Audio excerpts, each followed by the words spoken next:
Ahí sí, ya está grabando. Bien. Bueno, vamos a continuar con el dictado de la unidad 3. El otro día habíamos hablado del derecho a trabajar, de la discriminación. Comenzamos hablando del trabajo dependiente, distinguiéndolo del trabajo autónomo.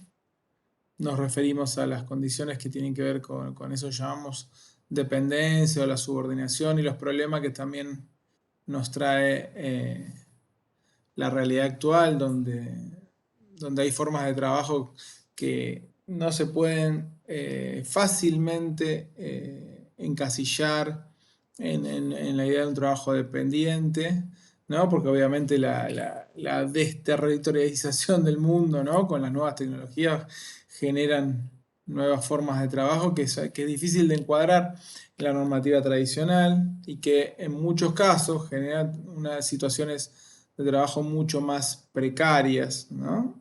que lo que intenta garantizar la ley de contrato de trabajo. Nosotros dijimos que la ley de contrato de trabajo se aplica entonces al trabajo dependiente, que no es el único trabajo dependiente, que además existe el empleo público, que es justamente una de las formas de trabajo que, a pesar que está en relación de dependencia, está excluida. Fíjense los primeros artículos de la ley, está excluida de la aplicación de la ley de contrato de trabajo, ¿no? Y ahí entonces se nos aparece el concepto de el trabajo en la administración pública, ¿no? Porque justamente el trabajo excluido de la aplicación de la ley de contrato de trabajo eh, es justamente el trabajo efectuado en la administración pública. Porque la primera pregunta que se nos plantea es, ¿al Estado nunca se le aplica la ley de contrato de trabajo? Y bueno, fíjense cómo, vamos a leer, porque esto es importante que lo miremos. ¿Cómo dice el artículo? Es el artículo 2. Dice, la vigencia de esta ley, o por las disposiciones de esta ley no serán aplicables, dice en el párrafo 2 del artículo 2, a los dependientes de la administración pública nacional, provincial o municipal. Entonces, lo que primero tenemos que decir es que el Estado puede llegar a ser empleador aunque no sea una tarea propia de lo que se llama la administración pública. La administración pública involucra aquellas tareas en que el Estado actúa como Estado, justamente. Pero el Estado también puede actuar como empresario. Por ejemplo, ¿vieron lo que son las empresas del Estado? Por ejemplo, cuando el Estado es titular de empresas públicas de servicios públicos, o titular de empresas públicas, por ejemplo, en el caso de lo que era, porque hoy en día la YPF es una sociedad anónima, pero en su momento era una sociedad del Estado. O sea, el Estado era el empleador, o cuando el Estado, por ejemplo, es el dueño del paquete accionario de una sociedad. Ahí la tarea que se está desarrollando no es una tarea propia de la administración pública. El Estado no actúa como Estado en su función estatal. O sea, cuando hablamos de administración pública es en la función estatal. Sin embargo, son tareas de importancia estratégica o actividades de importancia estratégica que el Estado se puede reservar o que puede desarrollar. Entonces, en estos casos, cuando la ley de contrato de trabajo le puede ser aplicable al Estado como empleador, porque la tarea no es propia de la administración pública. Por eso cuando dice a los dependientes de la administración pública nacional, provincial o municipal. Ven, administración pública, dice la ley. Pero además, para que quede más claro, dice, excepto que por acto expreso, y no dice a qué nivel es este acto, si es una ley o un decreto, se los incluya en la misma o en el régimen de las convenciones colectivas de trabajo. Es decir, no es aplicable, pero por acto expreso se los puede incluir. O sea que en algún caso, incluso cuando el Estado o cuando se desarrollen funciones públicas, cuando el Estado actúe en funciones que no sean propias de la administración, o el Estado actúa en funciones públicas, se le podría llegar a aplicar entonces la ley de contrato de trabajo. ¿Y por qué decimos esto? Porque, por ejemplo, hay tareas incluso que son propias de la administración pública también, donde se ha hecho excepciones y se les aplica la ley de contrato de trabajo. Por ejemplo, el caso de la Administración Nacional de la Seguridad Social, el caso de ANSES. En la ANSES se aplica la ley de contrato de trabajo. En la AFIP también se aplica la ley de contrato de trabajo. O sea que a pesar de que la regla es de que a los dependientes de la Administración Pública Nacional, Provincial y Municipal no les es aplicable la ley de contrato de trabajo, aparece la posibilidad de excepcionar esto. Bien. Pero bueno, son excepciones, casos muy puntuales. En la generalidad, la Administración Pública Nacional, Provincial y Municipal, los trabajadores, es aplicable a las relaciones laborales la ley de empleo público, ya sea ley de empleo público nacional o provincial. Bien. Bueno, ¿y de qué deviene esta diferenciación entre empleo público y empleo regulado por la ley de contrato de trabajo? Entonces ya no digo empleo privado, porque ven, el Estado puede ser empleador. Entonces hablamos de empleo público o empleo privado. Y el empleo público es el regido por la ley de empleo público. Y si no, está el trabajo regido por la ley de contrato de trabajo.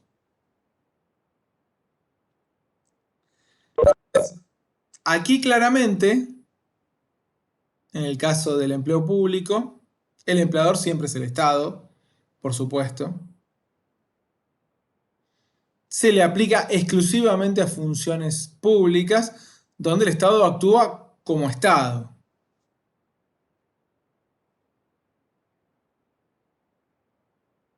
Desarrollando sus funciones que tienen que ver con las establecidas en la administración general, dentro del Poder Ejecutivo, dentro del Poder Legislativo, dentro del Poder Judicial.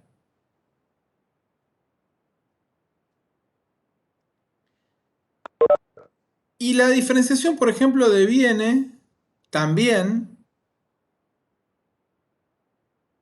de su nivel de estabilidad. Recuerden, el artículo 14 bis establece que establecía la estabilidad del empleado público, mientras que en el caso del resto de los trabajadores, la protección contra el despido arbitrario, dice. ¿Qué quiere decir esto? Bueno, que el empleo público no se puede despedir a un trabajador salvo causal justificada y de acuerdo a las leyes de empleo público previo sumario que acredite que hay una causal de incumplimiento. Después no hay un despido legal si no tiene una causa justificada. En cambio, en el empleo regido por la ley de contrato de trabajo, el despido, aún sin causa justificada, es legal. Pero tiene una consecuencia, que es el pago de una indemnización por despido. Esta es la aplicación de lo que la Constitución llama protección contra el despido arbitrario. ¿Se entiende?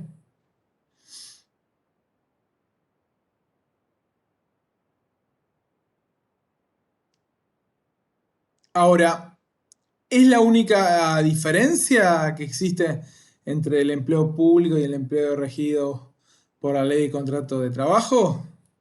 No, hay más diferencias, ¿no? Otra diferencia es que mientras en la ley de contrato de trabajo las relaciones están en el ámbito de lo privado,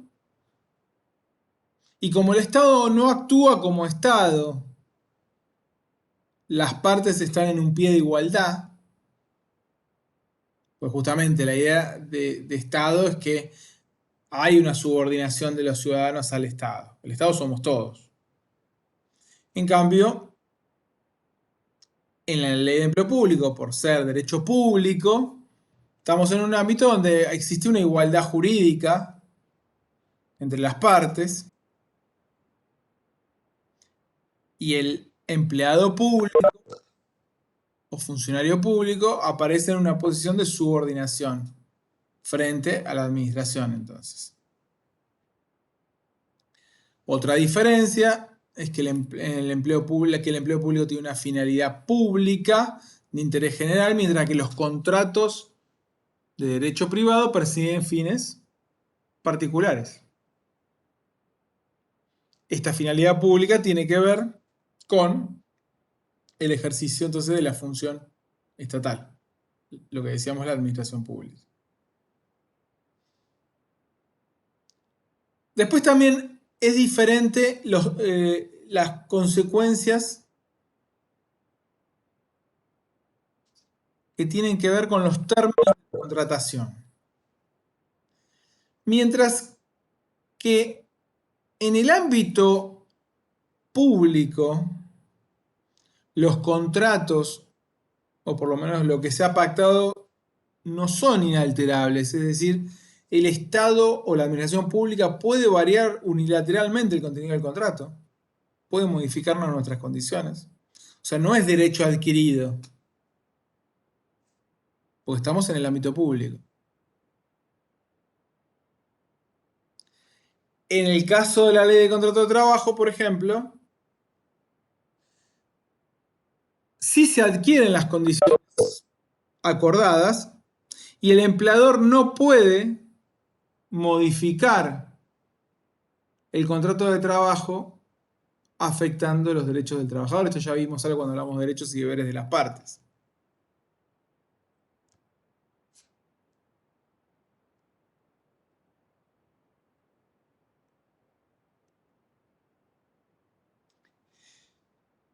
Otra diferencia es que mientras que el contrato de trabajo nace, de la ley de contrato de trabajo nace cuando se suscribe o cuando inicia la relación de trabajo, porque es informal, recordemos, y se acuerdan que decíamos que el artículo 23, el hecho de la prestación de servicios, hace presumir la existencia de un contrato de trabajo, es decir, con la prestación de servicios ya nace el contrato de trabajo privado. En el empleo público nace recién cuando hay un acto formal de designación. Alguien te tiene que designar. Si no te designan, por más que uno empiece a trabajar, no existe. Requiere ese acto formal, ¿se entiende?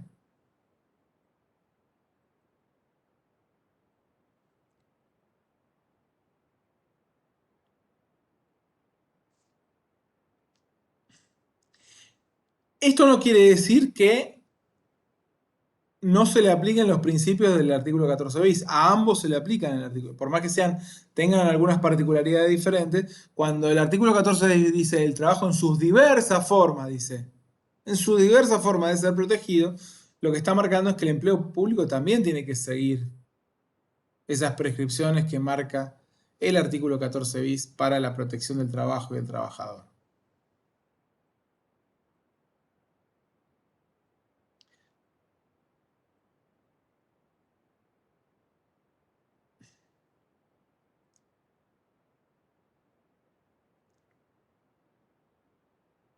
Y como última cosa a plantear, es interesante también de la sindicalización.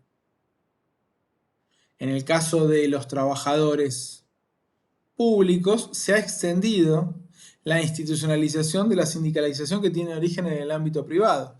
Es decir, los sindicatos nacen antes en el ámbito privado y son reconocidos por el Estado con anterioridad, pero luego son extendidos también a los trabajadores públicos y así aparecen gremios como PCN o ATE, que son trabajadores estatales. La diferencia, y es algo que vamos a ver después, es que el modelo sindical de los trabajadores estatales es diferente. en un punto. ¿Cuál es este punto? Es que en los trabajadores estatales no existe esto que en el ámbito privado se llama la unicidad sindical. ¿Qué es la unicidad sindical? Es que un solo sindicato tiene la capacidad de representación colectiva. O sea, puede haber muchos sindicatos por el principio de pluralidad sindical que se debe aplicar, pero en la idea de la unicidad sindical promocionada, que es una de las características de nuestro sistema, el que tiene más afiliados es el que se lleva la capacidad de representación de la totalidad de los trabajadores, la representación colectiva. Bueno, esto en el ámbito público no sucede. Todos los sindicatos que tengan un mínimo de afiliación y que estén en condiciones de recibir la personería gremial, la van a tener, por ende van a tener la representación colectiva. Por eso en el mismo ámbito ustedes pueden ver la representación colectiva de UPCN, de ATE, e incluso de algunos gremios que a veces son que se limitan en su ámbito de acción a un solo organismo. Y hay trabajadores que a veces están afiliados a los tres sindicatos. No funciona de la misma manera en el ámbito privado, entonces, donde existe la unicidad sindical y la representación de los sindicatos que no tienen personería gremial es exclusivamente de sus afiliados, no de la totalidad de los trabajadores. ¿Se entiende?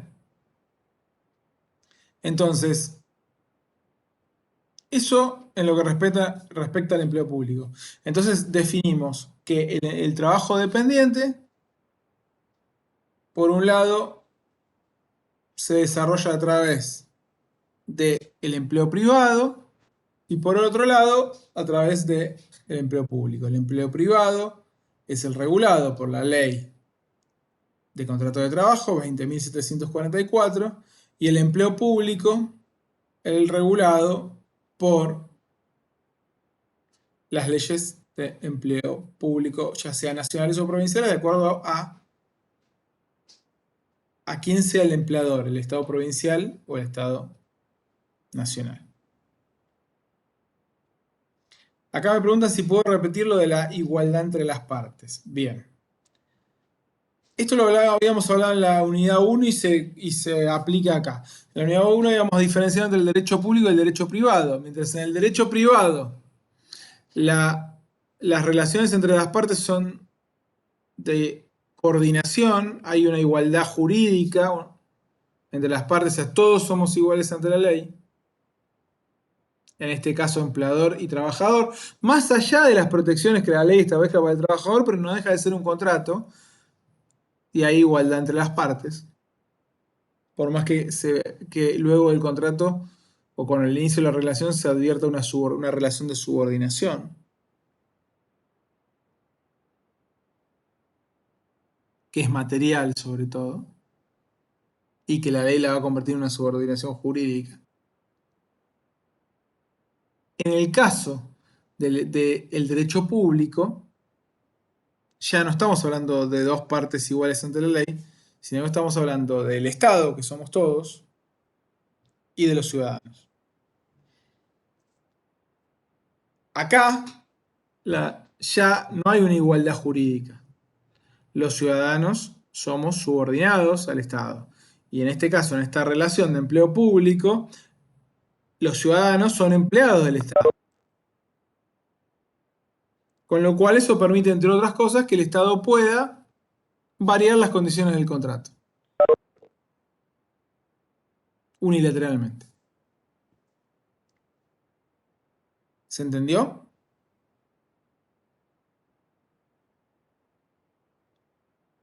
Bien. Y por oposición al trabajo dependiente, ya sea público o privado, entonces, se nos aparece el trabajo autónomo, que es lo que habíamos terminado la clase pasada. En el trabajo autónomo ya no hay una relación de subordinación o de dependencia.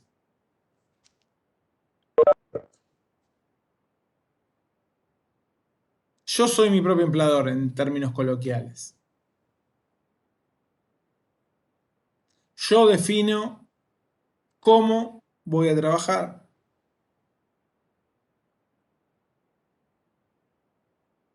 Individual o colectivamente puede ser, pero no me es definido por un otro. Yo trabajo no en favor de otros, sino en favor mío.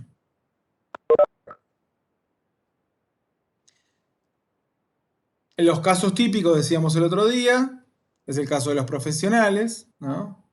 Donde claramente ahí, por ahí es el caso más puro, ¿no? Donde claramente ahí se ve los profesionales independientes, ¿no? Donde claramente ahí se ve el trabajo autónomo, por cuanto el profesional, ya sea médico, abogado, contador, abre su consultorio, su boliche, no sé, en su estudio jurídico, su oficina, define los horarios, define cómo va a trabajar y fija el honorario que le tiene que pagar el cliente o quien contrata sus servicios. No hay un salario acá. Acá lo que hay es una retribución como compensación o como contraprestación de un servicio prestado. Pero el cliente no me dice lo que tengo que hacer. El cliente contrata mi servicio.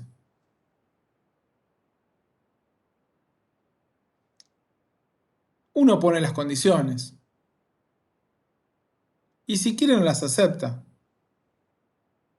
y no se llevará a cabo la contratación. Si el cliente le quiere imponer algo, uno tiene plena libertad de aceptarlo, pero no está obligada. La ley no obliga. El cliente no es el empleador. El contratante de los servicios, el locador de los servicios, no es el empleador. Es un locador. Alquila los servicios de alguien. Por eso estos contratos se llaman locación de servicios. O si lo que se está alquilando son servicios, pero ligados a un resultado, es decir, que lo que estoy contratando es un resultado concreto, ya nos estamos refiriendo a una locación de obra.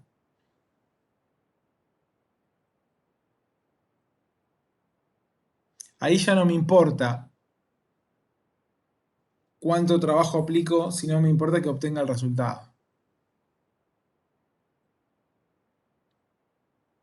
Y ahí el ejemplo claro, bueno, como la palabra lo dice, es la obra que yo contrato a un arquitecto y le digo, bueno, me tenés que construir mi casa. No me importa cuánto tarda, si 3 meses, 4 meses. Yo te contrato el producto terminado. Pero eso puede valer para cualquiera. El de la obra es el más fácil, porque aparte es literal con el nombre del contrato. Pero podríamos decir, la obra puede ser, contrato a un trabajador social para que me elabore un proyecto. Termina el proyecto, terminó la obra. Me lo entrega, le pago. Como trabajador dependiente me presenta la factura y ya se terminó. Y yo tengo mi proyecto escrito, ¿no? O lo contrato para que vaya y me haga un informe.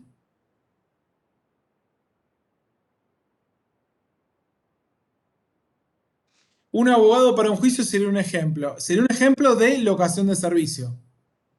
Porque el abogado no te podría prometer un resultado. Entonces no se podría configurar la locación de obra. ¿Bien? Pero sí podría ser la locación de obra si vos le pedís la redacción de un contrato. Y le pagás y te lo entrega, un modelo de contrato para que vos firmes tu contrato de alquiler. Bueno, ahí le pediste una obra, no le pediste un servicio. Una locación de servicio. Porque vos fuiste al resultado, que te dé algún producto terminado. Toma. No me importa si tardó 1 hora o 10 horas.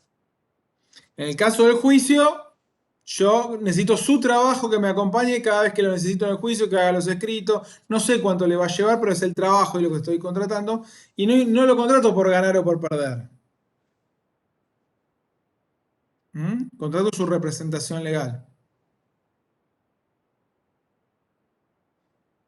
Pero bueno, es una definición a veces difícil porque también eh, distinguir hasta dónde empieza el resultado y dónde termina el servicio o la idea de contratación de servicio a veces es difícil. Pero no importa, yo entiéndalo conceptualmente. En los casos concretos a veces se hace difícil, pero bueno, estamos en situaciones entonces donde no hay una subordinación entre las partes, no hay un empleador y se contrata un servicio o una obra. Y este contrato de locación de servicio o de locación de obra no está regido por la ley de contrato de trabajo porque no es un trabajo dependiente, no hay un empleador. Entonces, ¿dónde, dónde, eh, ¿dónde está regulado? Bueno, está regulado por el Código Civil y Comercial. Acá me dice que Noelia Cabral está atravesando una situación personal por el fallecimiento de un familiar. Así que bueno, lamentamos lo de Noelia y que no se preocupe si va a tener la clase grabada. Es una situación que, por supuesto, que amerita no estar escuchando la clase en este momento. Gracias, Valentina. Eh, bien, continúo. Entonces, dentro del trabajo autónomo, a su vez, tenemos formas de prestaciones de trabajo autónomo que pueden ser de manera individual o a través de un equipo o en el marco de una sociedad. Por ejemplo, si yo soy el director de una sociedad, soy socio de la sociedad, pero además presto servicios, bueno, ahí también yo soy la sociedad, pues soy socio. El dueño del negocio que trabaja no es empleador, es el mismo. ¿Mm? Y es el dueño de la sociedad, el que tiene el que controla las acciones, bueno, puede recibir una retribución, pero no hay una relación de empleo. Para que haya relación de empleo tiene que haber una subordinación. También estamos hablando de formas de trabajo que se prestan en organizaciones o formas asociativas que no son sociedades, sino que son formas asociativas sin fines de lucro, por lo menos para la asociación, y que tienen que ver con experiencias colectivas de autoorganización para generar ingresos y satisfacer necesidades, que es lo que denominamos el trabajo autogestionado. Estas organizaciones suelen efectuar actividades como de comercialización, trueque, producción y elaboración de alimentos para autoconsumo, autoconstrucción de viviendas e infraestructura, servicios. Suelen estar ligadas a planes sociales, a planes estatales de inclusión laboral, es decir, que se cruza la normativa laboral con lo relativo a la política de asistencia. Por ejemplo, las cooperativas que trabajan en el marco de, qué sé yo, de Ellas Hacen, la Argentina Trabaja. ¿Mm?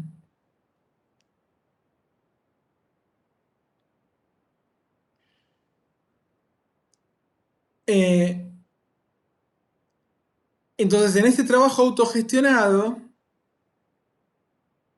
donde se cruzan entonces distintos objetivos, las formas cooperativas son las más comunes y su aplicación es habitual, por ejemplo, en fábricas y empresas recuperadas, en organizaciones comunitarias, en organizaciones campesinas y de producción familiar.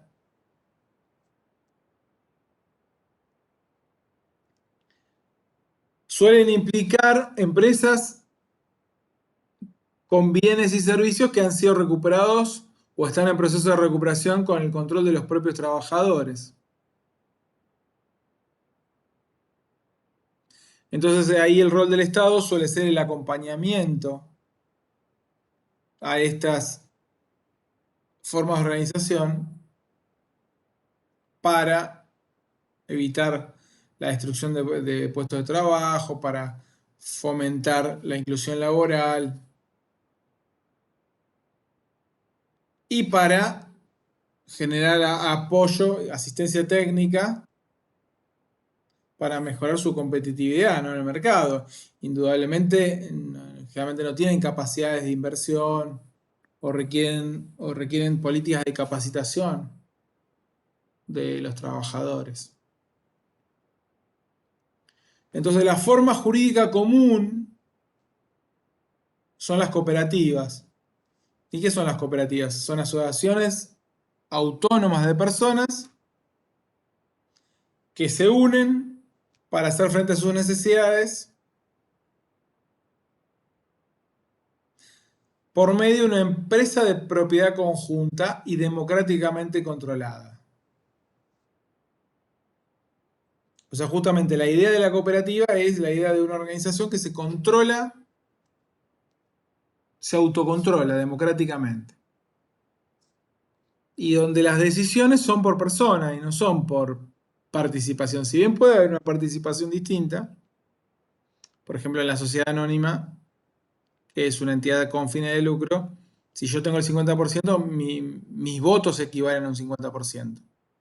En cambio, en la cooperativa la idea es que una persona, un voto. Ese es el control. ¿Y cuál es la vinculación de los socios cooperativos con la cooperativa? Bueno, también es una vinculación de trabajo autónomo, autogestionado, no de empleo. La cooperativa no es empleadora. Es decir, no se aplica la ley de empleo público, de la ley de contrato de trabajo, perdón. Mucho menos la de empleo público.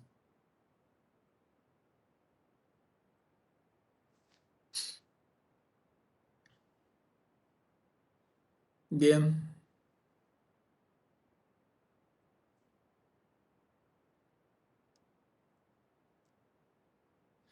Entonces así entendemos bien el campo de aplicación de la ley de contrato de trabajo. Decimos el trabajo dependiente. O sea, el trabajo de las que se hacen en las cooperativas de trabajo no tiene aplicación la ley de contrato de trabajo, como tampoco la ley de contrato de trabajo se aplica al empleo público, donde se aplica la ley de empleo público. A las cooperativas de trabajo se le aplica la ley de cooperativas y el Código Civil y Comercial en lo que es el trabajo autónomo. Por eso un trabajador cooperativo factura, no tiene un empleo y no tiene tampoco un salario. Dependerá de los ingresos de la cooperativa.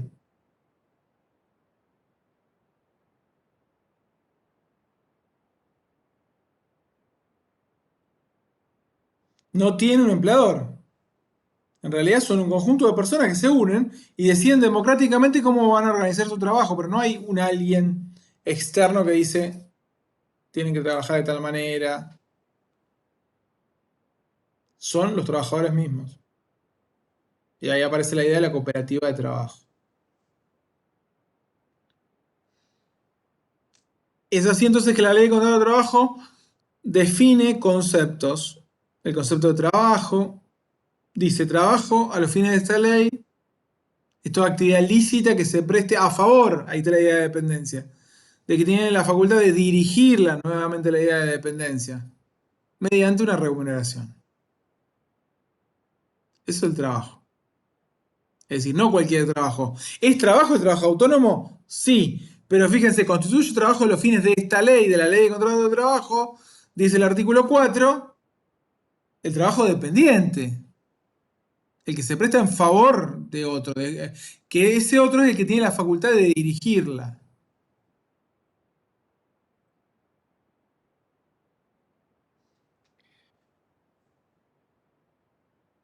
Después define en el artículo 5 la idea de empresa. A ver, a ver. No me queda claro lo que menciono respecto a los trabajadores que se reconocen como tal a partir de programas sociales. No es que se reconocen a partir de programas sociales. Digo que acá en estos casos, en la cooperativa, en el trabajo autogestionado, se juntan formas asociativas muy particulares como las cooperativas, donde el trabajo está controlado democráticamente. Este trabajo no se presta en favor de otro, con lo cual no se aplica la ley de contrato de trabajo. Es trabajo autónomo.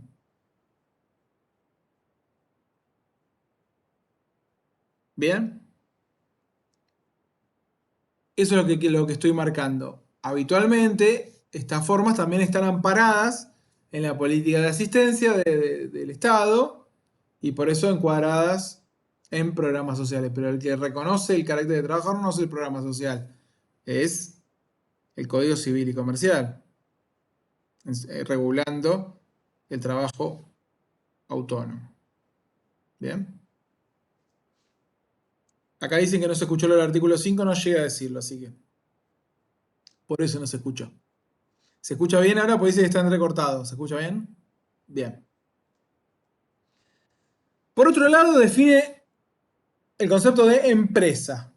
Artículo 5 dice, a los fines de esta ley se entiende como empresa a la organización instrumental de medios personales, materiales e inmateriales ordenados bajo una dirección para el logro de fines económicos o benéficos. Bien. Fíjense la definición. Organización de medios materiales e inmateriales. Es decir, no es lo mismo empresa que sociedad. La sociedad es un término jurídico. Cuando yo digo Coca-Cola SA, ese es un concepto jurídico. Es la persona jurídica. Ahora, la empresa es una organización de bienes. ¿Por qué? Porque una misma persona jurídica puede ser dueña de varias empresas. ¿Entienden? Yo puedo tener Mariano Cardelli o Coca-Cola, pueden ser dueños de varias empresas. Entonces, mientras la sociedad es la persona jurídica, la empresa es la organización de bienes materiales e inmateriales. Es un concepto más económico jurídico, pero que en el derecho laboral particularmente va a tener una relevancia fundamental. ¿Por qué? Por el principio de realidad.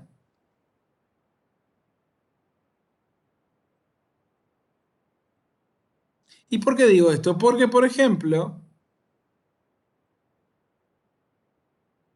se pueden llegar a responsabilizar a personas como empleadores, a pesar de que no existe un vínculo laboral jurídico, pero porque en los hechos se advierte que son los verdaderos empleadores. Esta es la idea del principio de realidad. Entonces lo que hay que mirar en el derecho laboral es la materialidad, la realidad. Principio de realidad, es la empresa. Bueno, ¿cuál es la empresa? Y bueno, la empresa es todo esto. La empresa es establecimiento, las máquinas, los insumos, los trabajadores. Todo eso es la empresa. Es un conjunto de bienes. Y acá el bien es el trabajo. Bienes son los insumos, bienes es el establecimiento. Por eso dice medios, es un conjunto de medios personales.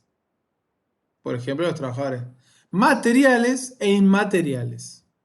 Conjunto de medios personales, materiales e inmateriales.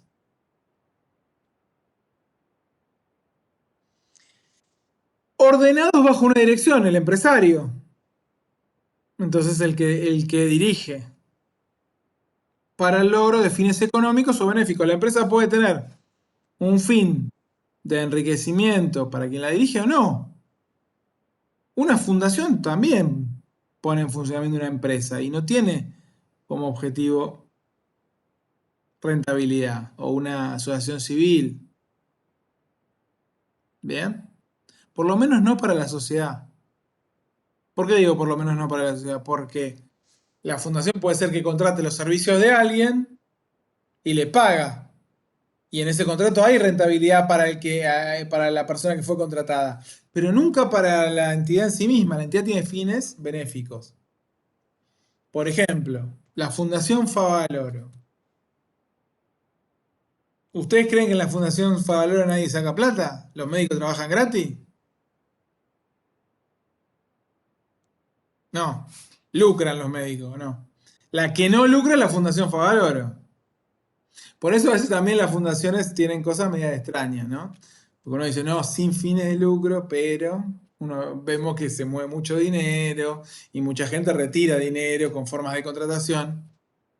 Pero bueno, la fundación no es algo malo en sí mismo, es algo muy bueno, porque es algo que lo que busca es un fin benéfico. O los clubes, por ejemplo, que son asociaciones civiles, que son otra forma jurídica, son personas jurídicas, otra forma jurídica que no tiene fines de lucro. Entonces uno dice Boca Junior, no tiene fines de lucro.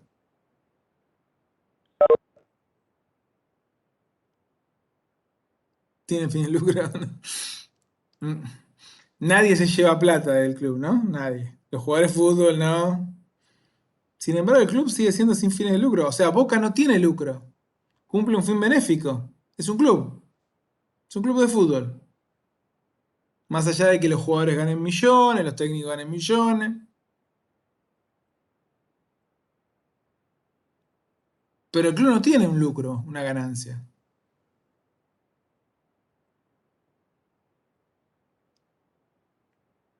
Entonces, también es una empresa. Que no tenga búsqueda de rentabilidad para la empresa, para la sociedad, no, o la asociación, no quiere decir que no sea una empresa. La empresa, ahí dice la ley claramente, es un conjunto de medios personales, materiales o inmateriales. Dirigidas por alguien que es el empresario, entonces. Y después en el artículo 6 avanza con la idea de establecimiento. Unidad técnica de ejecución destinada al logro de los fines de la empresa o a través de una o más explotaciones. Miren, si quieren podemos decir, no sé, Coca-Cola puede ser dueña de la planta que produce el jarabe y dueña de la planta que produce que embotella, la embotelladora. Entonces, no me paga Coca-Cola todavía. No, no me opongo eh, al chivo. Eh, Vamos a decir Pepsi para que no crean que acá hay. Pepsi puede ser dueña de la planta que hace el jarabe y de la embotelladora. Pero funcionan como separados, con cierta autonomía. Bueno, lo que ocurre ahí es que hay dos establecimientos de la misma empresa. Son la misma empresa porque el producto es el mismo, claramente la misma empresa, pero dos establecimientos. O vamos a una sin fines de lucro y volvamos al ejemplo de los clubes. No sé, Estudiantes tienen la cancha en 1:55 y los jugadores se entrenan en el country de Citibel. Son dos establecimientos diferentes. Todo para el mismo fin.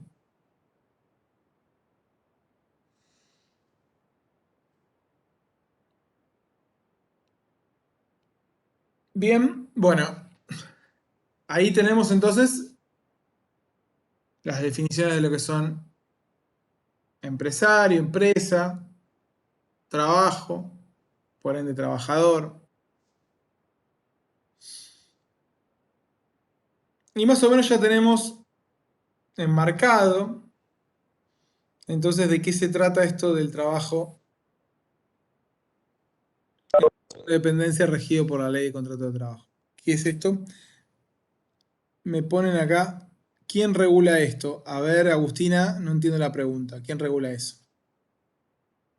Yo me definía al ejemplo que dio sobre las beneficencias sobre el club, sobre por más que los jugadores llevan plata, ¿no sacan algún beneficio aparte o solo cuenta como benéfico? No, los jugadores sí. El que nos saca es el club. El club no tiene ganancia, no tiene que tener ganancia. El club en todo caso puede Me queda claro. tener un excedente que lo destinará, no sé, hará la cancha, ampliará la tribuna para cumplir mejor su club, su función benéfica. Pero no hay una rentabilidad ahí. Por eso, por más que se mueva mucho dinero, no quiere decir que no deje de haber una función benéfica y no lucrativa, y que no quiere decir que cuando haya una función, una sociedad, una asociación que no sea lucrativa, no quiere decir que nadie lucra ahí adentro. Ahí puede haber grandes negocios en el marco de una actividad de una entidad no lucrativa. Por ejemplo, los jugadores de fútbol. ¿No? Puede haber gran cantidad de ingresos. ¿Se entiende? Exactamente. Lo que digo es que cuando uno dice sin fines de lucro, se está refiriendo a sin fines de lucro para la entidad. La entidad tiene un fin no de ganar plata. El fin es benéfico. Después poder ampliar su capital para cumplir mejor. O sea, ¿para qué acumularía un club plata? Para comprar mejores jugadores, por ejemplo. A los que deberá pagarles más, seguramente. Pero será para comprar mejores jugadores y tener un mejor equipo. Pero no es una cuestión de plata. Fíjense, el objetivo no es ganar más plata. El objetivo es, no sé, ganar un torneo. ¿Mm? Dar mayores comodidades a sus socios en el espectáculo. ¿Mm?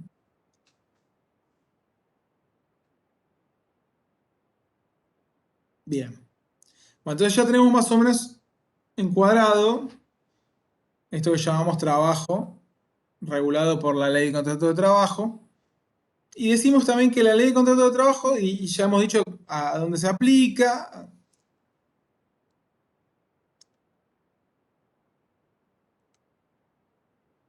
Y básicamente la ley de contrato de trabajo lo que regula es el contrato individual de trabajo.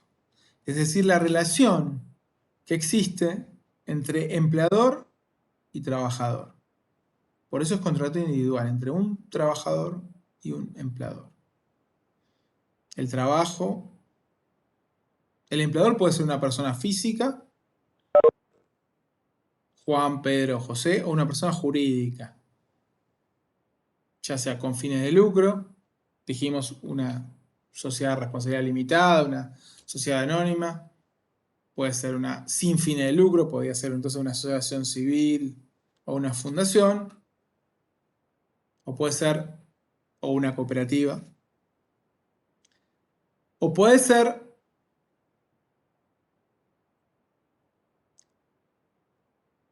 y digo una cooperativa porque la cooperativa también puede ser empleadora, pero no respecto de su socio cooperativista. Puede tener una cooperativa, puede tener un área administrativa que no sea atendida por sus socios cooperativistas. Ahí esos trabajadores serán empleados en relación de dependencia de la cooperativa, diferente de sus socios cooperativistas, que no tienen un salario.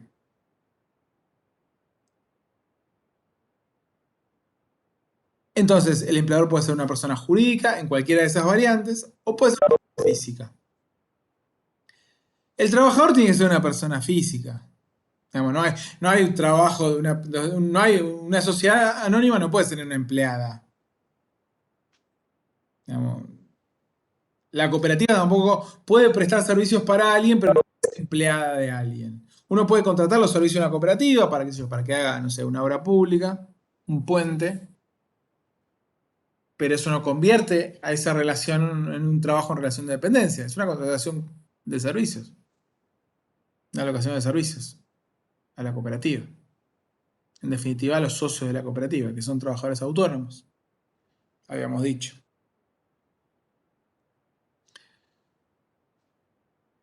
¿Por qué? Porque además ese trabajo es lo que se llama infungible. ¿Qué quiere decir infungible? Que no puede ser sustituido por otro. Es decir, que si yo contrato, por mirar acá, a Viviana Flores, ¿no? O a Camila Saltapé, ella tiene que venir, ¿no? Camila no puede venir un día y decir, no, mira, mañana no puedo, pero va a venir mi hermana a reemplazarme. No, no, no. Yo la contraté a Camila, no a la hermana. O, o mañana viene a ayudarme porque así hacemos más rápido y me voy antes. No. Eh, el contrato es con Camila o con Viviana, pero no con otras personas. Es infungible. No es sustituible uno por otro.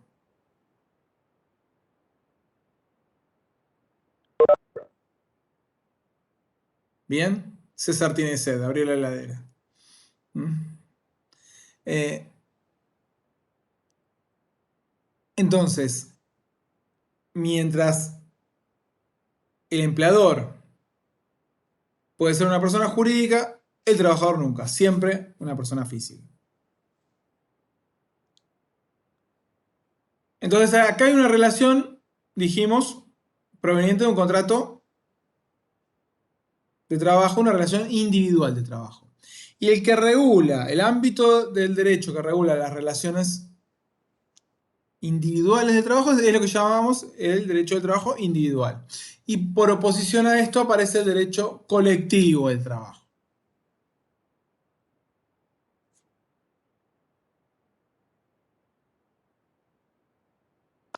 Y aquí ya nos referimos a las relaciones que existen entre las representaciones de empleadores, o como se dice habitualmente, de patrones,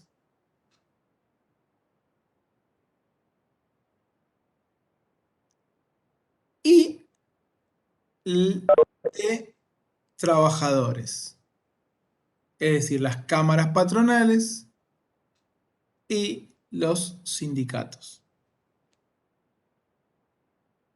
Ya no estamos refiriéndonos a la regulación del contrato individual de trabajo. Nos estamos refiriéndose a relaciones colectivas, al conjunto de los trabajadores, al conjunto de los empleadores. Alguien los representa. La ley define condiciones de esas relaciones o pueden acordarse condiciones que son aplicables a todo el conjunto de los trabajadores. Y ahí aparece esta idea que llamamos negociación colectiva y que está establecida en el artículo 14 bis. Aparecen esto que se llaman los convenios colectivos de trabajo.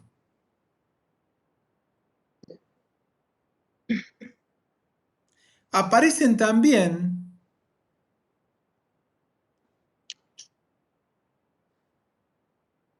formas de conflictividad que están institucionalizadas en el derecho. Y esto es por la particularidad que tiene el derecho laboral. Si ustedes observan en el segundo párrafo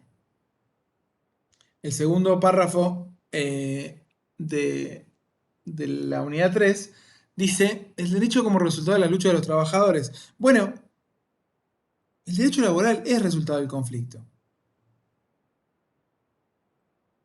Es producto de luchas, de negociaciones, de mediaciones, de acuerdos. Así nació. Decimos siempre, es emergente de la cuestión social. Nació de las tensiones, nació de las luchas del movimiento obrero. Y eso es una gran particularidad que tiene el derecho laboral, ¿no? Está atravesado por el conflicto y además regula también el conflicto. Tiende a institucionalizar el conflicto. Y así en el ámbito de lo colectivo aparecen formas de institucionalización del conflicto colectivo, como por ejemplo se regula la huelga. que es un mecanismo legal, obviamente reglamentado, pero legal. Es un derecho de los trabajadores la posibilidad de realizar huelgas.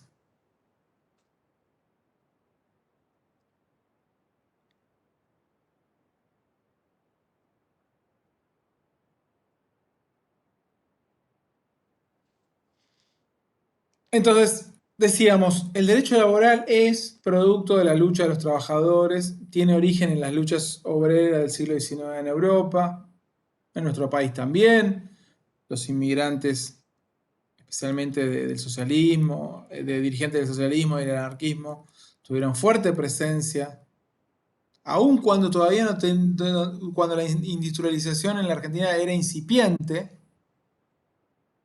protagonizaron luchas muy famosas, muy importantes, que constituyen hitos del movimiento obrero en la Argentina, como por ejemplo lo que fueron los sucesos de la Semana Trágica, la Patagonia Rebelde, ¿no? Donde hubo importantes represiones, porque todo este proceso de institucionalización no fue un proceso sin violencia y sin sangre, hasta llegar a un reconocimiento formal por parte del Estado, que se va a dar recién en la década del 40, con la organización de un modelo sindical durante el primer peronismo, que persiste hasta nuestros días. Ahora vamos a hablar un poco también de ese modelo sindical, pero por lo pronto decimos, la representación de la parte trabajadora entonces la tienen los sindicatos. ¿Y qué es un sindicato? Bueno, un sindicato, también denominado asociación sindical o asociación profesional de trabajadores, es una asociación orgánica con un nivel de permanencia de trabajadores dependientes, no autónomos, dependientes, que pertenecen a lo que se llama a un mismo gremio, a un mismo gremio. ¿Y qué quiere decir un gremio? Bueno, un gremio tiene que ver con pertenecer a un mismo gremio implica pertenecer a una misma rama de la actividad económica, a una misma profesión. Esta organización sindical está fundada en la solidaridad de clase. ¿Y qué busca? Busca la promoción de los derechos, así como la defensa también, ¿no? De los derechos e intereses de los trabajadores a los que representa. Y que por el sistema que tenemos se representa el conjunto de los trabajadores de la misma rama de actividad. Digo por el sistema que tenemos porque podría ser un sindicato por empresa, pero nuestro país no está, el modelo sindical de nuestro país no está organizado por sindicatos por empresa. Está organizado primero por sindicatos por rama de actividad y excepcionalmente por sindicatos profesionales. Digo, por ejemplo, para que ustedes se vean la diferencia, ¿no? Yo también voy a tomar un poquito de agua.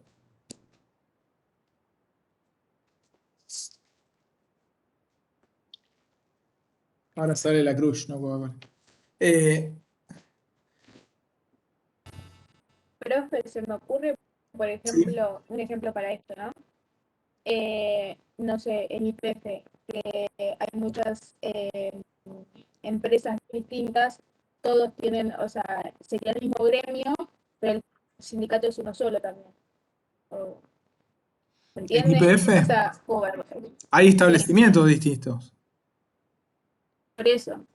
Pero en realidad el sindicato, o sea, el Es gremio uno es uno solo. solo, porque son todos los Sí, pero petroleros es uno solo, y pero es uno solo el de YPF, el de ESO, el de Shell, porque es la rama de actividad. claro, No hay un sindicato para YPF.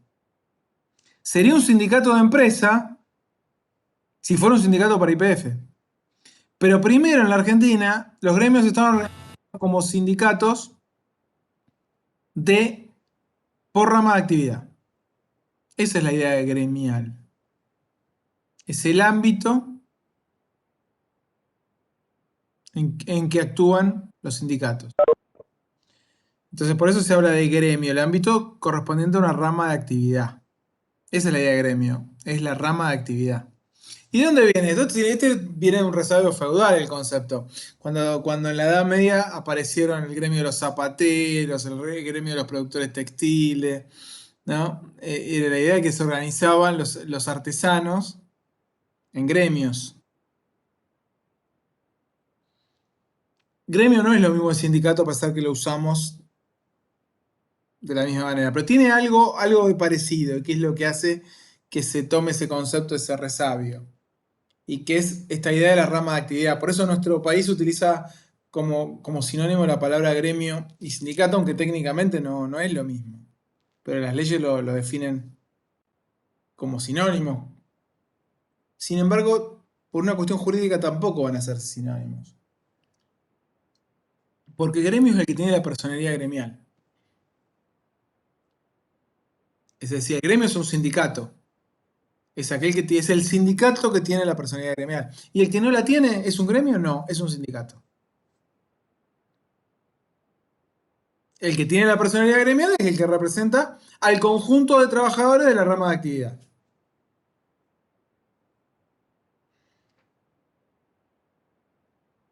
El sindicato representa exclusivamente a los afiliados.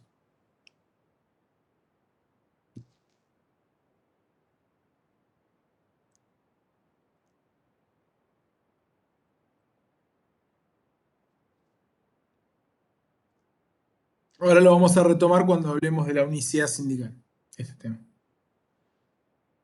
Entonces, es función del sindicato promover el mejoramiento de las condiciones de trabajo de los trabajadores que representa.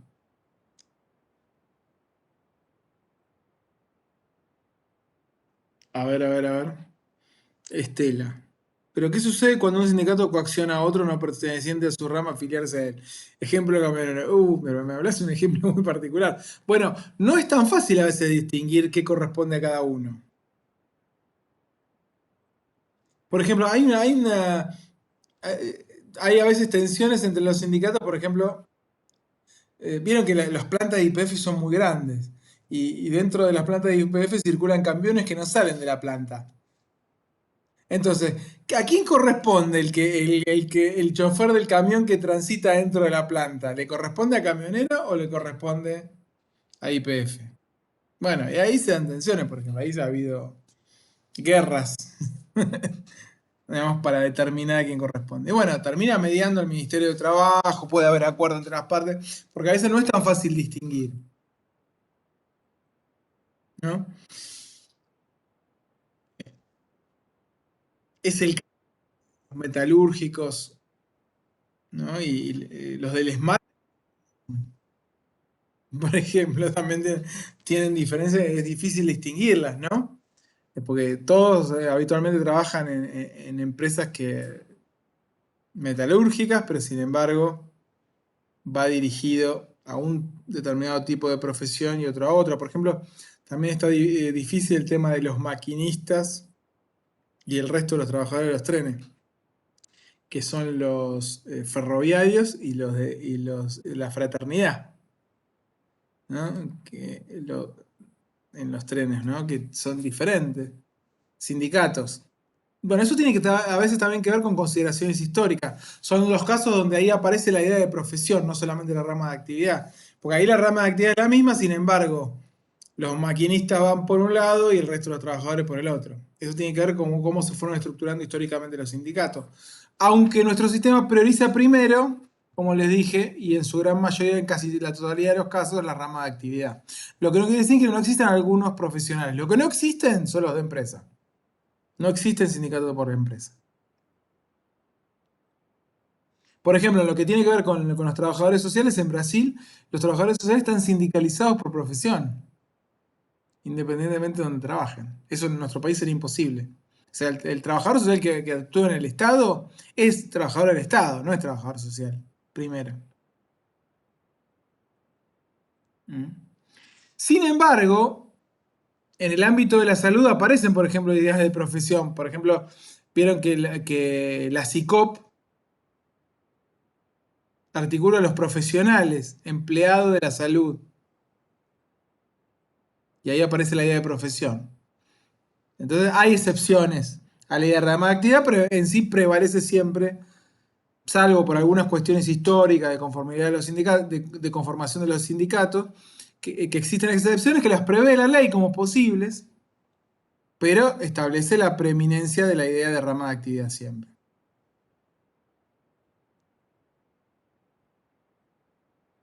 Acá dice, anteriormente los transportistas de YPF no correspondían a camioneros, al igual que los transportistas de aguas gaseosas eran sindicatos diferentes. Claro, es por esto que les digo, que no es tan sencillo. Lo mismo dice, y en ferroviarios esa división venía desde antes del 45, exacto, son características de conformación histórica, muy buen aporte, Estela, y se mantuvieron así hasta su privatización. Pero todos eran ferroviarios, en definitiva. Pero ven que aparece esta idea del sindicato profesional. El principio, igual, es que los sindicatos se organizan por rama de actividad. La excepción es la profesión.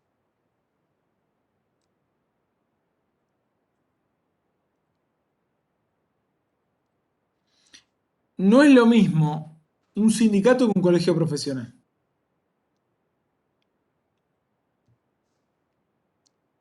El colegio profesional puede ejercer funciones gremiales de representación de intereses de un sector, pero no es un sindicato. El sindicato representa a trabajadores dependientes.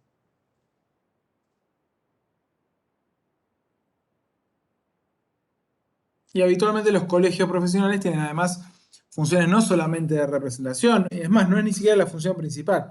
Habitualmente son funciones públicas delegadas que tienen que ver con la administración de las matrículas y el control del ejercicio de la profesión, códigos de ética. Hay un colegio de trabajadores sociales también, ¿saben?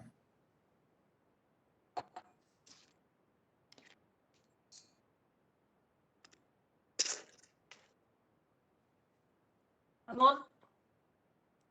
¿Hay alguna duda? Escucho a alguien que está hablando. Bueno, evidentemente hay un punto de quiebre, decíamos, en la conformación o en la historia del movimiento obrero en la Argentina, que tiene que ver con la década del 40, que es donde se institucionaliza el modelo sindical, se formaliza el reconocimiento del Estado y se conforma, bueno, una estructura sindical de tipo piramidal, verticalista,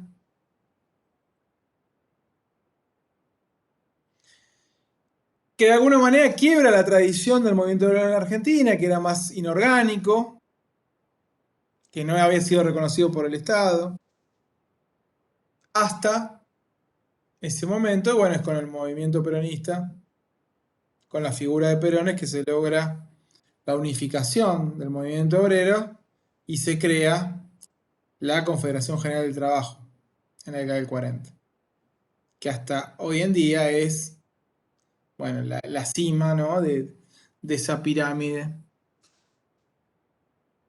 Y decimos pirámides porque, bueno, hay distintos niveles de sindicatos, ¿no? Un primer nivel, si vamos de abajo hacia arriba, un primer nivel que tiene que ver con las uniones o sindicatos de base, uniones o sindicatos de base.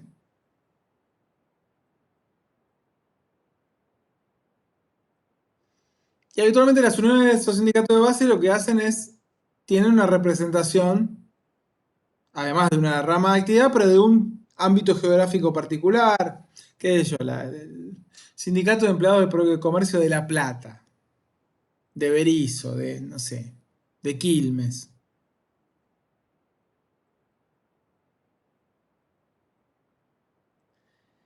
Estos sindicatos o estas uniones se organizan y se juntan también, se articulan en sindicatos de un segundo nivel. Y esa suma o esa articulación de segundo nivel, donde se unen más de un sindicato, se llaman federaciones. Y así aparece, por ejemplo, con los en el sindicato de La Plata, el sindicato de Berisso, dijimos, de Quilmes, de Mar del Plata, aparece la Federación de Empleados de Comercio de la provincia de Buenos Aires. Es un sindicato, pero de segundo nivel.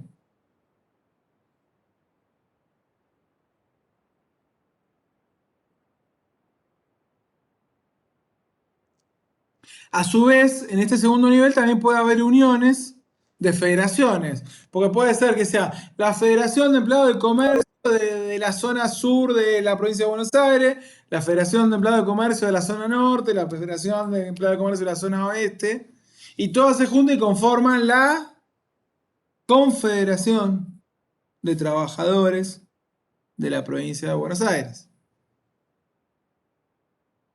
Es decir, la unión de federaciones o la unión de federaciones y sindicatos son las confederaciones. Todos estos igual seguimos en un segundo nivel.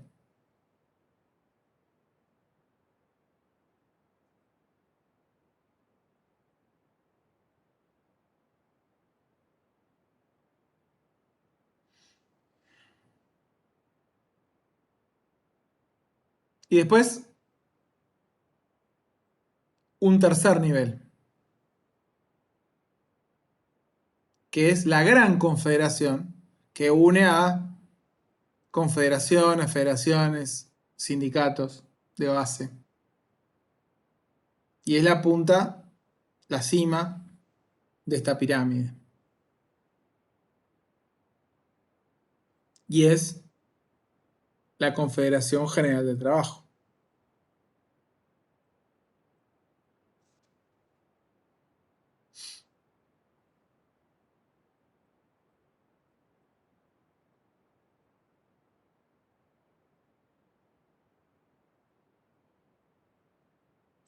Entonces podemos decir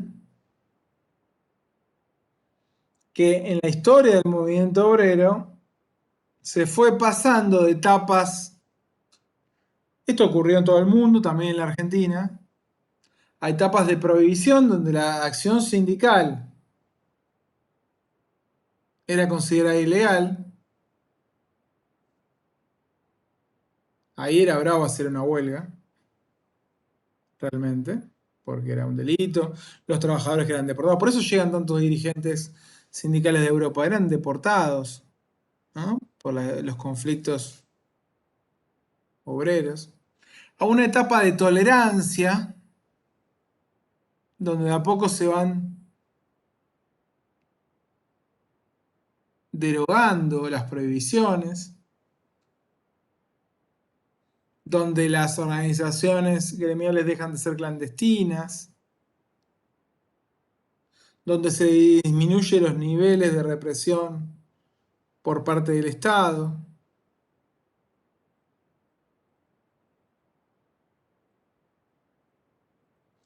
Y luego una etapa ya de reconocimiento. Bueno, en nuestro país ocurre esta etapa ya dijimos, en la década del 40.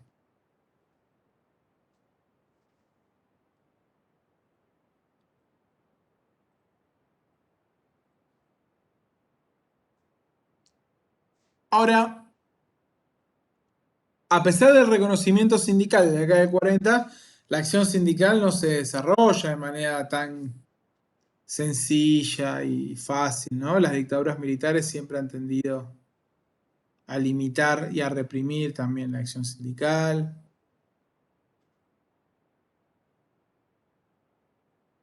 Entonces, la acción sindical libre y democrática recién se va a poder llevar a cabo a partir de la década del 80.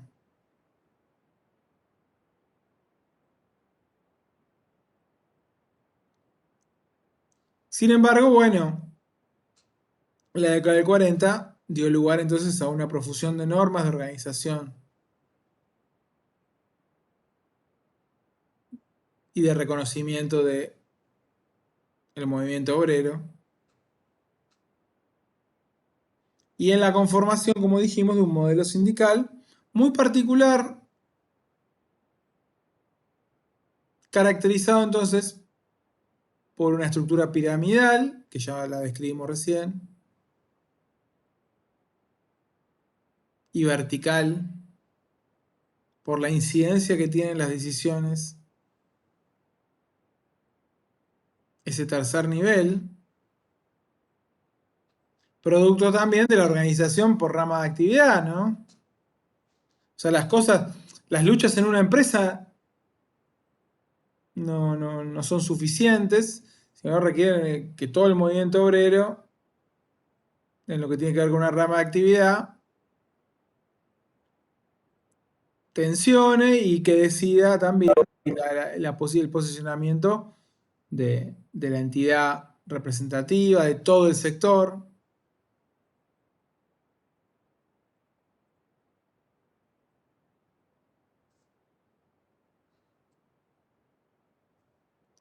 Y caracterizada por un principio que se llama el de unicidad promocionada. ¿Por qué decimos que el modelo sindical está caracterizado por el principio de unicidad promocionada? La unicidad, de alguna manera, es lo opuesto a la pluralidad. Y la idea de la libertad sindical y de pluralidad son principios que están establecidos internacionalmente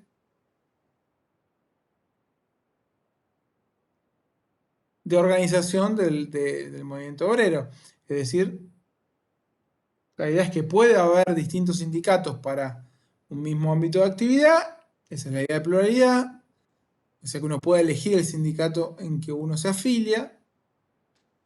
Y la idea de la libertad sindical es que uno puede ejercer libremente, sin presiones, sin represión, la actividad sindical. Pero esta idea de unicidad, en principio, es lo opuesto a la pluralidad sindical. Por eso se dice que en realidad nuestro país cumple con la idea de pluralidad, por eso se llama de unicidad promocionada. ¿Qué es la idea de unicidad promocionada? Es que se promueve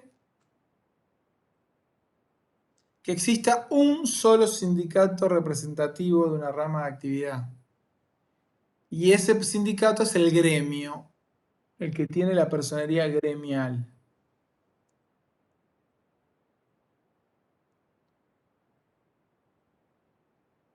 ¿Y por qué es promocionado? Porque no es un sindicato único, no es un modelo. Sería unicidad sindical si hubiera un modelo sindicato único. Puede haber otros sindicatos, solo que los otros sindicatos no van a tener la personería gremial, no van a tener la representación colectiva. Van a tener solo la representación de sus afiliados. ¿Hasta cuándo? ¿Por siempre? Y no. Si fuera por siempre, sería sindicato único.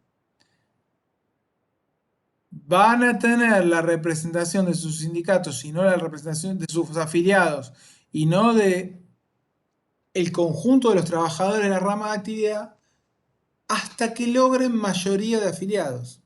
En el momento que superan en cantidad de afiliados al sindicato con personalidad gremial, pueden solicitar que esa personalidad gremial se les traspase. Es decir, hay una competitividad entre sindicatos donde uno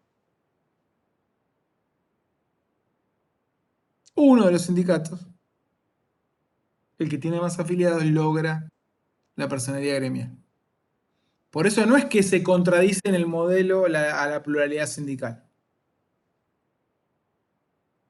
Dice el artículo 14 que se reconoce la posibilidad de asociarse sindicalmente, bastando para ello la simple inscripción en un registro. No habla de otorgamiento de personería gremial ni nada de eso. Basta la o sea, se puede armar un sindicato inscribiéndose en un registro, el registro de sindicatos en el Ministerio de Trabajo, que es la autoridad de aplicación. Es suficiente. Ahora, eso no quiere decir que ya uno tenga la representación colectiva. Va a tener la representación de esos trabajadores, que son afiliados. Es decir, ¿puede haber muchos sindicatos? Puede haber muchos sindicatos. ¿Puede haber muchos gremios? No.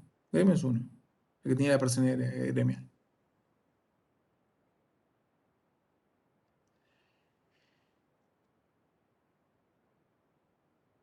Entonces, el que representa al gremio es el sindicato con personería gremial. Y a ese es el que se le llama gremio. Entonces, primer principio, bueno, estructura piramidal, dijimos, verticalismo, unicidad sindical, promocionada. La palabra promocionada es importante. Unicidad promocionada. Si no, estaríamos contradiciendo el principio de pluralidad sindical, establecido en convenciones de la OIT. Principio desde el cual se vale, por ejemplo, la CTA para pedir la personalidad gremial. Dice, están afectando el principio de pluralidad sindical porque le dan la personalidad gremial a la CGT y no a la CTA. En la idea del modelo sindical argentino, la idea es que la unidad o la unicidad de la representación fortalece la capacidad de un gremio, su peso político, a la hora de presionar, a la hora de los conflictos. Que el fraccionamiento lo único que genera es pérdida de fuerza del movimiento obrero. En esta idea se basa la unicidad sindical promocionada que tiene nuestro sistema. Desde el lado de la CTA se plantea que la pluralidad sindical debe ser total y que por ende debe establecerse criterios para el otorgamiento de la personalidad gremial, por ejemplo, un piso mínimo de afiliados puede ser el 20% del total de la masa, y bueno, todo sindicato que tenga un 20% total de la masa podrá tener la personalidad gremial. Y podría haber más de un sindicato con personalidad gremial. Bueno, en la Argentina, el que nuclea, la Confederación General que nuclea mayor cantidad de trabajadores en sindicatos es la Confederación General de Trabajo, y por eso es la que tiene la personalidad gremial. Si la CTA lograra incorporar mayor cantidad de sindicatos o mayor cantidad de sindicatos y afiliados de esos sindicatos que superen a los afiliados a los sindicatos de la CTA, de la CGT, podría conseguir, de acuerdo al régimen vigente, la personalidad gremial. Mientras no lo obtenga, de acuerdo al régimen vigente, que ha sido declarado constitucional y es lo que permite o valida al Estado a no reconocer la personalidad gremial de la CTA, solo va a tener entonces personalidad gremial la Confederación General del Trabajo. En tanto no ocurra eso, obtenga una mayoría de afiliados, va a permanecer la situación como está. ¿Se entiende cómo es el esquema de representación? O sea, no es que la Confederación General del Trabajo es un sindicato único. Ahora, le tenés que ganar en cantidad de afiliados. Anda a ganarle. Complicado, pero bueno. Pero no es un régimen de sindicato único. Bueno, después como otras características que no las encontramos en el derecho, sino en la práctica misma del movimiento obrero argentino, observamos un alto nivel de burocratización y de confusión de los intereses gremiales con los intereses del Estado. A pesar de que sí, otra característica que me olvidé de decirles, el modelo sindical argentino es un modelo no ideológico. ¿Y qué quiere decir no ideológico? No porque no haya ideología, obviamente, en la defensa de los derechos de los trabajadores hay ideología también ahí, pero no es ideológico en el sentido de que no se conformaron a partir del nucleamiento de personas de una comunidad ideológica, como por ejemplo pasa en Europa con los sindicatos socialistas, católicos o anarquistas. Tal vez algo de eso hubo en Argentina antes de la década del 40. De hecho, los dirigentes más importantes de la revolución peronista eran dirigentes anarquistas y socialistas. Después, cómo derivó en eso, no sé. Pero bueno, lo tendrán que decir los historiadores, pero después derivó en ese modelo, muy diferente, conformando un modelo de sindicato que no, que prioriza el interés de los trabajadores, las condiciones de vida de los trabajadores, y no la proposición de un modelo social o político o una idea revolucionaria.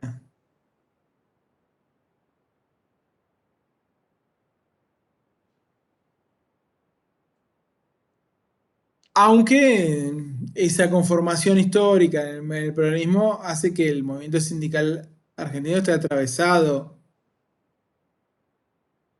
por las lógicas del Partido Justicialista y y es una pata importantísima, ¿no? Del movimiento peronista.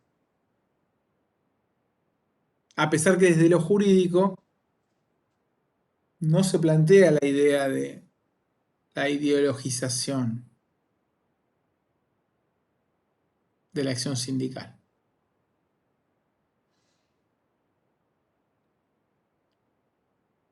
Y decíamos que en la práctica se advierte un alto nivel de burocratización.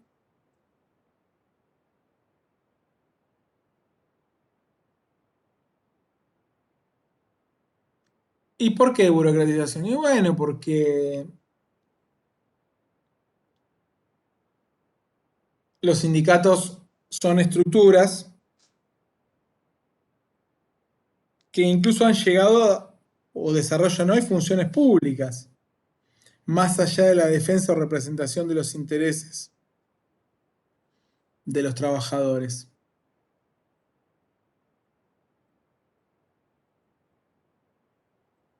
Es el caso, por ejemplo, de la administración de las obras sociales.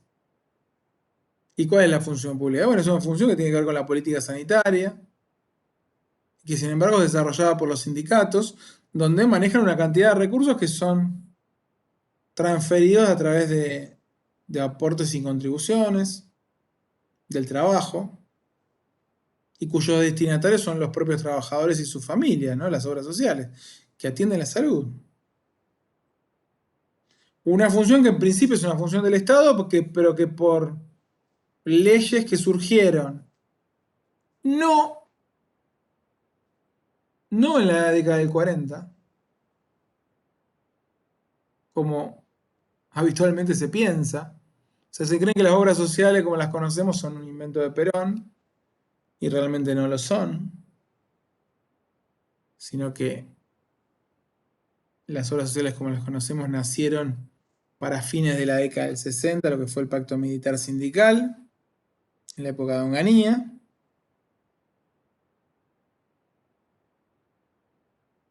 donde sindicatos y el gobierno militar, en esta a veces convivencia demasiado pacífica, esta burocratización, decimos, que tienen a veces los sindicatos o determinados dirigentes gremiales con el poder de turno, y donde, bueno, construyeron estas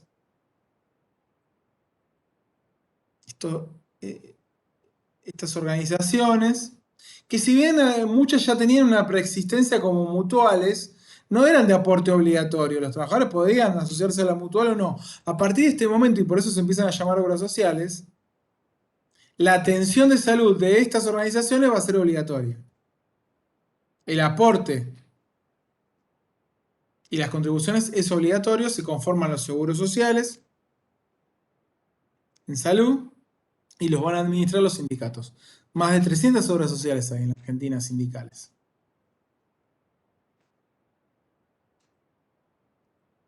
Digo porque a veces uno cree que el alto nivel de burocratización vino por la visión peronista del movimiento obrero o de Perón, y sin embargo, uno ve que este hecho, la aparición de las obras sociales sindicales,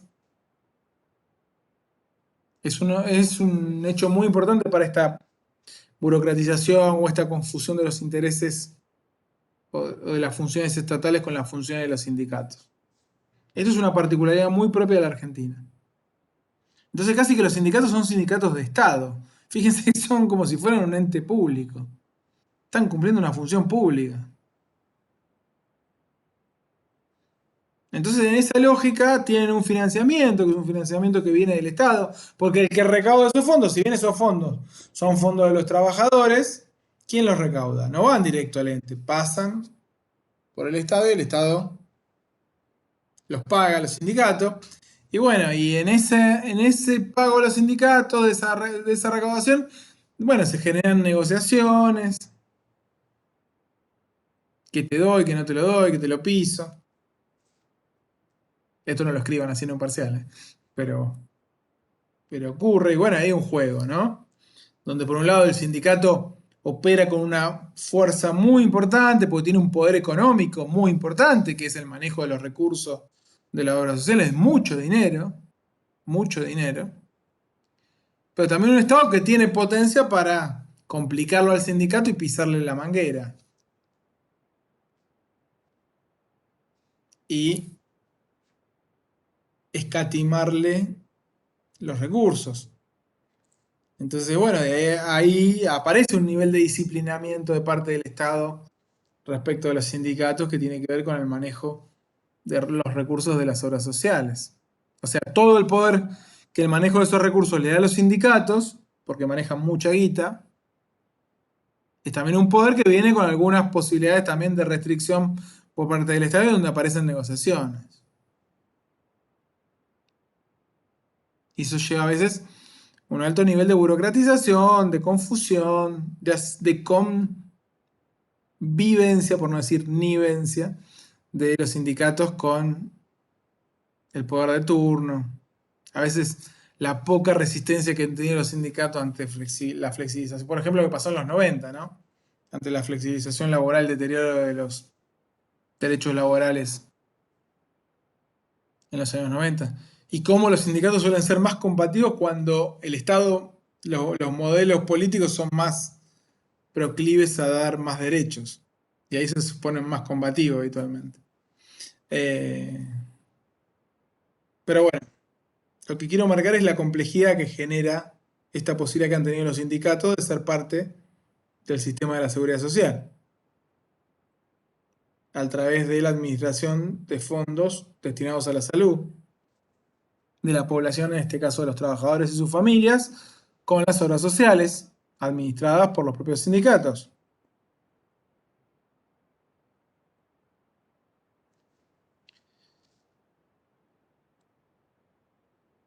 Entonces, así de lo que venimos diciendo, entonces marcábamos que un sindicato en el ámbito privado, pues dijimos que en el público no, que en el público se puede otorgar la personería gremial a más de un sindicato, en el ámbito público sí existe la pluralidad sindical. Pero en el ámbito privado no hay un solo sindicato que tiene la personería gremial. ¿Y qué implica la personería gremial? Bueno, dijimos, primariamente implica la representación colectiva. O sea, el sindicato representa a todos los trabajadores de la actividad.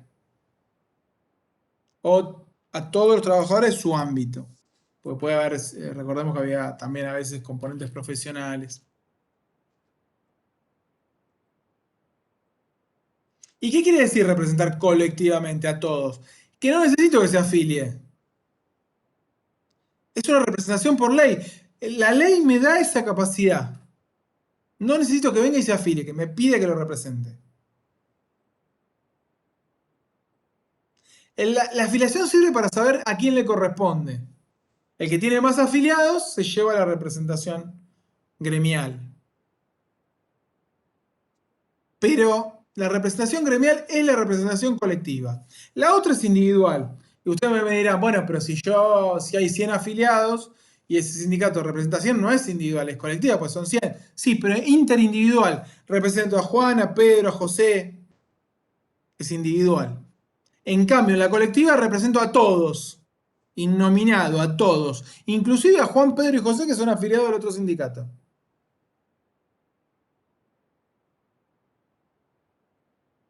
Entonces, de esta representación colectiva aparece la idea también de negociación colectiva. Entonces, lo que acuerde el sindicato con representación colectiva, con personería gremial, vale para todos los trabajadores del ámbito de actividad, independientemente que les guste o no les guste, o que sean afiliados o no sean afiliados. Es como si fuera una ley. Siempre y cuando, acuérdense, rige el principio de norma más favorable, siempre y cuando eso que se acuerde sea mejor que la ley de contrato de trabajo. Si no es mejor que la ley, no. Si no es más favorable que la ley, no se aplica, se sigue aplicando la ley. ¿Se acuerdan? Dentro del principio protectorio. Estaba la regla de la norma más favorable o de la condición más beneficiosa. Bueno, entonces, personería gremial igual representación colectiva. Personería gremial habilita la negociación colectiva. Es decir, no cualquier sindicato puede negociar colectivamente. ¿Por qué? Porque no tiene la representación colectiva. Otra consecuencia más, personería gremial, capacidad para llamar al conflicto colectivo. Llamar a la huelga. Convocar una huelga.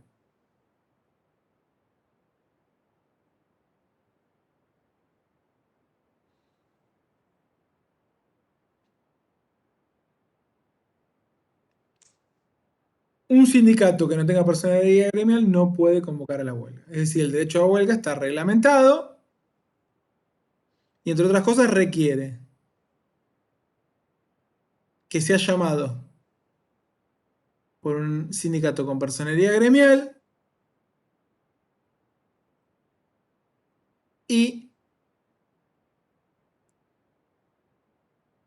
que no afecte servicios esenciales. Hospitales, policía.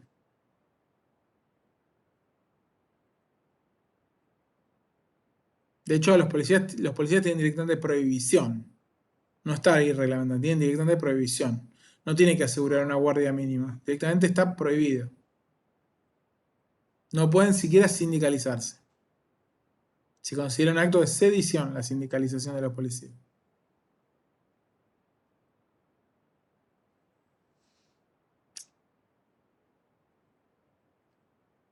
Entonces, segunda consecuencia de la representación colectiva, la primera era la negociación colectiva, la segunda es la posibilidad de llamar a la huelga, que es un derecho. Derecho que llamativamente no estaba en la Constitución del 49, en la Constitución peronista, ¿saben? O sea, la Constitución peronista que incorpora una cantidad de derechos muy importantes para los trabajadores, sin embargo, no contenía el derecho a huelga. No se le hace huelga a un gobierno peronista. Bueno, pero esta fue una gran crítica que, sin embargo, sí se la incorpora en el año 57, cuando se establece el artículo 14 bis.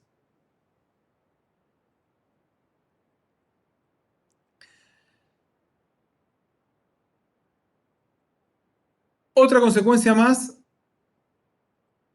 de la personalidad gremial es lo que se llama la tutela sindical. Los dirigentes sindicales que hayan sido candidatos en las listas, que hayan sido designados un tiempo desde su incorporación a las listas y un tiempo después en que han cesado sus mandatos, no se les puede cambiar las condiciones de trabajo.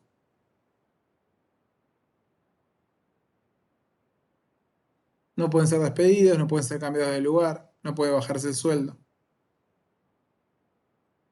¿Esto para qué? Bueno, para garantizar la libertad sindical, el libre ejercicio de la acción sindical.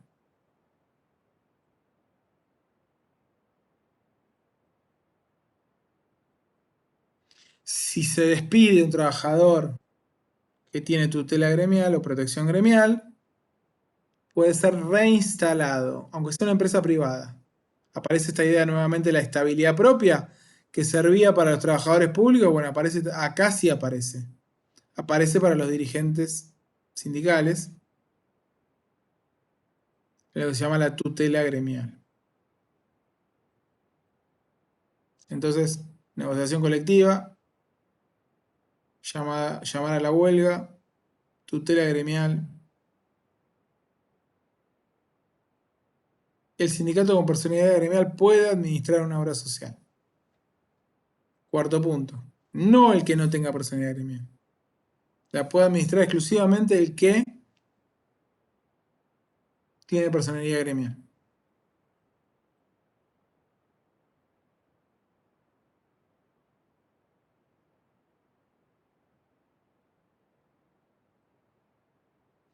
Quinto punto. El sindicato con personalidad gremial puede someter el conflicto a arbitraje. Puede pedir la intervención del Ministerio de Trabajo como veedor o como árbitro. Cuando es un árbitro, cuando se somete a alguien a arbitraje, es que se le da la posibilidad de que decida. Por ejemplo, si hay un conflicto entre patrones y obreros y ambas partes deciden, valga la redundancia, que decida o que resuelva el Ministerio de Trabajo, ahí se conformará como árbitro. Esto es básicamente lo que es personalidad gremial y con esto voy a terminar. Si les digo, toda la regulación del régimen sindical argentino está básicamente en dos leyes. En la ley 23.551 de asociaciones sindicales, dictada en la década del 80, la época de Alfonsín, y en la ley 14.250, que es la ley que regula las convenciones colectivas de trabajo. Bueno, lean, hay una ficha sobre sindicatos y lean la ley 23.551. La clase que viene vamos a cerrar la unidad 3 y ya arrancamos la unidad 4. Voy a cerrar un poco más voy a hacer el cierre del modelo sindical y allá hablamos de empresa, establecimiento. Hablamos ya algo de los poderes del empleador de dirección disciplinario, hablamos el otro día, así que más o menos la unidad 4 está dada, pero bueno, vamos a darle un cierre. A la unidad 3 está dada, pero vamos a darle un cierre y ya empezamos en la unidad 4. ¿Dudas ahora o las dejamos para la semana que viene? 23.551 es la ley de asociaciones sindicales. Y Discúlpame, 50 la ley de convenciones colectivas de trabajo. Sí, Carolina. una pregunta. Quería saber con respecto a la semana que viene, que está la semana la semana de junio, que es previa al, a rendir, digamos, a la mesa de examen de junio. Quería saber a ver si la cátedra había definido Yo voy a qué se dar, tomaba. igual de última, tómensela. No querría perder la semana y tenemos de última, si están complicados estudiando y no quieren participar, tendrán el video grabado. Y de última después me preguntan, pero así no nos desconectamos tanto porque no quedan tantas clases. ¿Les parece? Y por lo menos tienen a disposición el video.